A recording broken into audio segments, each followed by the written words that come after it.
Hello guys, in this video I am going to show you how to delete your account in the Trainline application. But first I just want to mention, don't forget to subscribe to my channel, because at 10,000 subscribers I am going to show you my whole YouTube revenue statistics and growth strategy, as well as how to make money online. Let's jump into it. First of all, open the application on your phone. And then click on the account button at the bottom of the page on the right.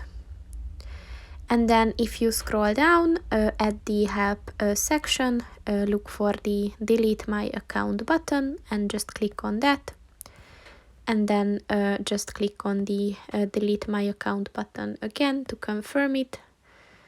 And your deletion request is sent. So that's pretty much it for this video, guys. See you in the next one. Goodbye.